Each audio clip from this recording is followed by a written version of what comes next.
Hello दोस्तों, मेरा नाम है अभय। और जैसे कि पिछले वीडियो में हमने बात करी थी कि हम एजोर की एक प्लेलिस्ट लेके आने वाले हैं, उस सीरीज का ये पहला वीडियो है। तो मैं एजोर का एक्चुअल में एजोर स्टार्ट करने से पहले मुझे लगता है कि हमें क्लाउड के बारे में जानना पहले ज़्यादा ज़रूरी है। एक बार हमें क्लाउड का आइडिया लग जाए कि क्लाउड क्या है, क्यों ये ज़रूरी है और बाकी सारी चीज़ें, उसके बाद हम उसके आगे वाले एपिसोड से जो वीडियो आने वाले हैं उसमें डायरेक्टली एजोर पे ही हम जंप करेंगे। तो चलिए वीडियो को स्टार्ट करते हैं।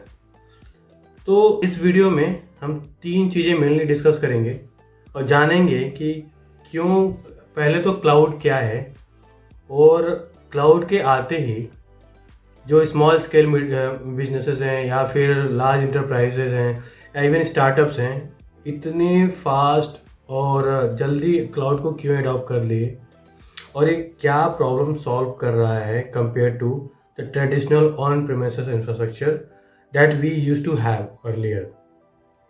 और तीसरा कि जो आईटी में काम करने की इच्छा है जिसको, या फिर आईटी में स्विच करना चाहता है या कंप्यूटर साइंस बैकग्राउंड में है और इसी में परस्यू करना चाहता है, why it is important and necessary for everybody in the IT field to know the basics of cloud। तो इन्हीं तीनों एजेंडा को कवर करेंगे इस वीडियो में।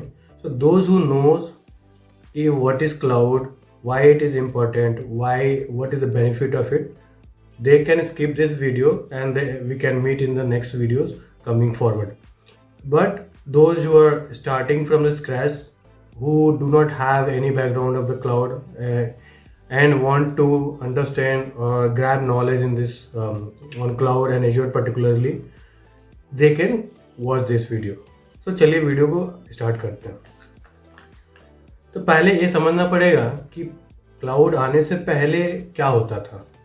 तो जैसे कि मैंने बताया कि मेरे पास 10 साल का एक्सपीरियंस है, उसमें से स्टार्टिंग के 2 साल मैंने ऑन प्रीमाइस इंफ्रास्ट्रक्चर पे ही मैंने पर्टिकुलरली काम किया है, डेटा सेंटर के अंदर ही काम किया है। तो मैं कोशिश करूँगा कि 1 या 2 मिनट में ऑन प्रीमाइस वाले इन्वायरमेंट में कैसे काम करता है वो मैं समझाऊँ, ताकि आप प्रॉब्लम एक्चुअल पेन पॉइंट क्या है ऑन प्रीमाइस में, आप उसको समझ पाएँ एंड रिलेट कर पाएँ कि क्लाउड क्या सॉल्व करने की कोशिश कर रहा है या कर रहा है एंड क्या बेनिफिट दे रहा है कंपेरेटिवली।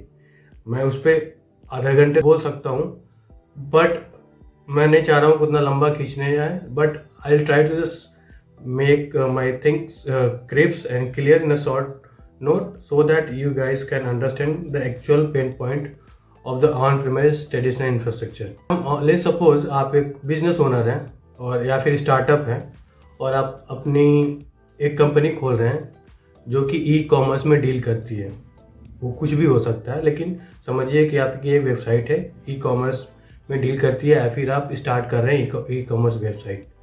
अब वो वेबसाइट, अगर मान लो कि आप अगर टारगेट कर रहे हो स्टार्ट करने के लिए कल से, और आपने ये प्रोजेक्शन किया है, स्टार्ट किया है कि कल से कुछ न कुछ यूजर आएंगे या फिर अगले 5-6 महीने में एटलीस्ट 1000 यूजर 2000 यूजर्स आएंगे, तो उस केस में आप प्लानिंग करोगे, उसके लिए आप सर्वर्स खरीदते हो। तो सर्वर में क्या होता है कि उसमें कोर होता है, कोर्स होते हैं, मेमोरी होती है, उसमें स्टोरेज आपको कितना चाहिए, क्योंकि हर एक इमेज होगा, 50 और चीज़ें होंगी, उसमें कंटेंट होंगे जिसके लिए स्टोरेज की ज़रूरत पड़ती है। तो ये आप पहले एनालाइज करो कि मेरा इतना स्टोरेज सफिशिएंट है। तो इस हिसाब से आपने सर्वर आप एक बनाया और एक कहीं पे आपने अपने प्रीमिसेस में आपने रख दिया। अब ये सोचिए कि उस सर्वर को मेंटेन करने के लिए अभी इस इनिशियल स्टेज पे आपने एक सर्वर लिया हुआ है, आप 1000-2000 यूजर को सर्व कर रहे हो, तो आपके लिए कोई दिक्कत नहीं है। बट फिर भी आपको सर्वर को 24 घंटे ऑन रखना पड़ेगा, पावर ऑन करना पड़ेगा, देखना पड़ेगा उसे सीपीयू हाई तो नहीं है, कहीं मेरी वेबसाइट डाउन तो नहीं है, कोई सिक्योरिटी ब्रीच तो नहीं हो रही है, किसी ने हैक तो नहीं कर लिया। 50 चीज़ें होती हैं जो आपको टेक केयर करनी पड़ती है ऑन प्रीमिसेस पे। इसमें और भी बहुत सारी चीज़ें, बट मोटा मोटी यही सारी चीज़ें होती हैं जो इनिशियल लेवल पे उतनी प्रॉब्लम नहीं होती, एक ही बंदा या 2 बंदा संभाल सकते हैं। लेकिन अब इसी को थोड़ा और ट्विस्ट करते हैं। अब सोचिए कि हमारे पास 10,000 रोज यूजर आ रहे हैं और हज़ारों ऑर्डर्स आ रहे हैं। उस केस में क्या होगा कि हमको सर्वर की क्वांटिटी भी बढ़ानी होगी, और उसके साथ साथ नेटवर्किंग कंपोनेंट में नेटवर्क भी इन्वॉल्व होगा, डेटाबेस भी इन्वॉल्व होगा, उसके लाइसेंस के कॉस्ट अलग होते हैं, सारी चीज़ें आपको अलग अलग मैनेज करनी पड़ेगी। कल के दिन अचानक से आप यूजर अगर बढ़ गए तो आप स्केल भी नहीं कर पाएंगे। एक तो पहला प्रॉब्लम ये है कि स्केल करना ही एक चैलेंज है, क्योंकि आप मान लो कि आज 10 सर्वर है, कल आपको 20 सर्वर की कल ज़रूरत पड़ती है। तो पहले काम क्या करेंगे, पहले तो हम सर्वर के लिए ऑर्डर करेंगे, तो वेंडर आएगा, हमारा सारा चीज़ें लगा के जाएगा, उसके बाद हम अपने अपने एप्लीकेशन इंस्टॉल करेंगे, फिर जाके बाकी चीज़ें कन्फिगर करेंगे। और एक सर्वर आपको नया डालने के लिए you might need additional like 7-8 days, maybe at least a week to make it running.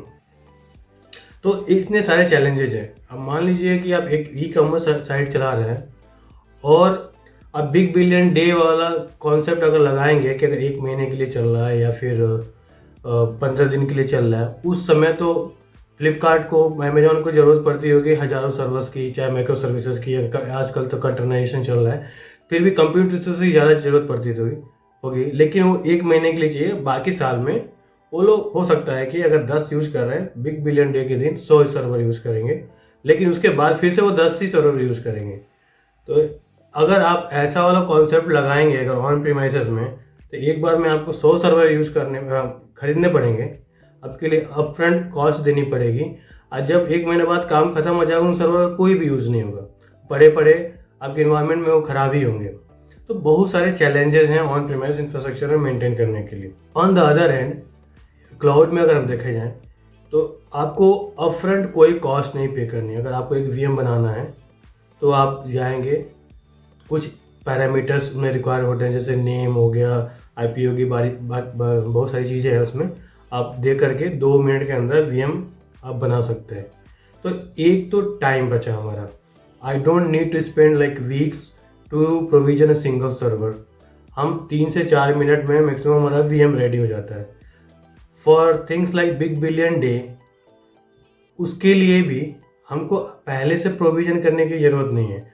अगर मुझे पता है कि बिग बिलियन डे में इतने यूजर्स आएंगे, तो अगर मुझे 10 से 100 भी करना है, in next 5 to 10 minutes I will be able to spin an additional 90 VMs on the cloud, which is not possible on premises। तो स्केल का बहुत बड़ा चैलेंजेस है। And on the other hand मैं उतना ही पे कर रहा हूँ जितना ड्यूरेशन मैं चला रहा हूँ। लेट्स सपोज आप कोई सर्वर को आप 1 घंटा ही चला रहे हैं, तो 1 घंटे के पेमेंट कर रहे हैं। It's on a rent basis, you don't need to buy it for entire whole year, कि आप हार्डवेयर एक बार परचेज कर लो ऑन प्रीमाइसेस में, फिर आपको वापस नहीं दे सकते, उसका जो पैसा आपका फंस गया। तो पैसे की सेविंग तो हो ही रही है, साथ में आपको एक तो ऑप्टिमाइज रिसोर्स आपको जितना चाहिए उतना ही बेयर मिनिमम आप लेके चल लो, और जब जरूरत हो रही तो बढ़ा दे रहे हो। तो 2 बेनिफिट यहाँ पे दिख रहा है, एक स्केल का, दूसरा कॉस्ट सेविंग हो रही है, और तीसरा टाइम का। ये तीनों चीज़ें गो टू मार्केट के लिए बहुत ज़रूरी होती हैं, और यही एक पर्टिकुलर बेसिक रीजन है कि बिजनेसेस क्लाउड को अडॉप्ट कर रहे हैं। क्लाउड में आपको फ्लेक्सिबिलिटी मिलती है, स्केल मिलता है, टाइम कम लगता है, और कॉस्ट इफेक्टिव होता है।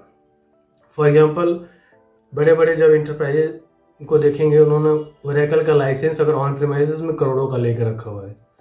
अब आप यूज़ करो या ना करो, आपको उस लाइसेंस का पेमेंट करना ही करना है। लेकिन अगर कोई आप सर्वर स्पिन कर रहे हो, उस पर ओरेकल लाइसेंस डाला हुआ आपने एज़्योर पे, you don't need to pay for entire year, you are paying for the time you are using it. So same applies to the Windows licenses, RSA licenses. You don't need to pay for the entire year, you are paying for the hours or maybe days you are using. The moment you delete or terminate the system, you are not paying for it. तो ये एक तो benefit हुआ।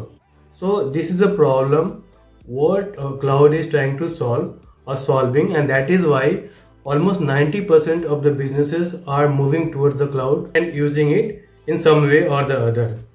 तो ये एक main reason है कि क्लाउड क्यों मैक्सिमम लोग और मैक्सिमम ऑर्गेनाइजेशन यूज़ कर रहे हैं। दूसरा मैंने बोला था कि एक चीज़ और डिस्कस करना है कि अगर कोई आईटी प्रोफेशनल है जो आईटी में फील्ड में आना चाहता है या फिर कंप्यूटर साइंस में है, चाहे वो किसी भी प्रोफाइल में हो या फिर टेस्टिंग में हो, डेवलपमेंट में हो, डेवऑप्स में हो, इंफ्रा में हो, आर्किटेक्ट हो, irrespective of his profile, his other profile, or the job role he is in, he needs to know the basic of cloud and fundamentals of cloud.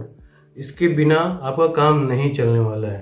तो इसीलिए इसका कारण ये है कि आप अगर टेस्टिंग कर रहे हो तो सारे एप्लीकेशन आपका ऑनलाइन है, तो आप टेस्ट कैसे लिखोगे, डेवऑप्स में इंटीग्रेट करोगे या फिर टेस्ट किस से लिखोगे, उसी एप्लीकेशन के लिए लिखोगे। हो सकता है फंडामेंटल्स अलग होगा, लेकिन हो सकता है कुछ टर्म्स आए, कुछ सॉल्यूशंस आए जिसमें एजोर की सर्विसेज यूज़ करनी पड़ेंगी। तो आपको आना चाहिए कि या फिर किसी भी क्लाउड प्रोवाइडर की सर्विसेज यूज़ करनी पड़ेगी, तो आपको आना चाहिए कि उस सर्विसेज को कैसे इंटीग्रेट कर सकते हैं, कैसे डाल सकते हैं। आपकी लोड टेस्टिंग भी डेवऑप्स का ही पार्ट है। उसके बाद डेवऑप्स कर रहे हो तो वो भी क्लाउड पे ही है। अब कुछ इंफ्रा साइड से हो, सॉल्यूशन प्रोवाइड कर रहे हो, तो आपको सर्विसेज के बारे में आना चाहिए, कौन सा सर्विस क्या किस लिए यूज होती है, कैसे कन्फिगर कर सकते हैं। आप डेवलपमेंट में हो तो ऑब्वियसली आप एप्लीकेशन गेटवे यूज़ करोगे, प्लेटफॉर्म कोई ना कोई यूज़ करिए, कंटेनर सर्विसेज यूज़ करोगे या फिर वेब ऐप यूज़ करोगे, कुछ तो कुछ यूज़ करोगे। You need to know how to integrate your solution with these components. तो आपको at any whatever level you are at, whatever profile you are working with, you need to understand the cloud. So ये एक particular reason है। और दूसरा ये है कि almost all the organisation, more than 90% organisation are using cloud. In whatever organisation you are going, you need to know this so that you get an edge while going for the interview or while working inside the organization. तो ये सब सारी चीज़ें हैं जो हमें जाननी है गोइंग फॉरवर्ड नेक्स्ट वीडियो से जो हम लेकर आने वाले हैं। तो यही बेसिकली बताना था। Thank you so much.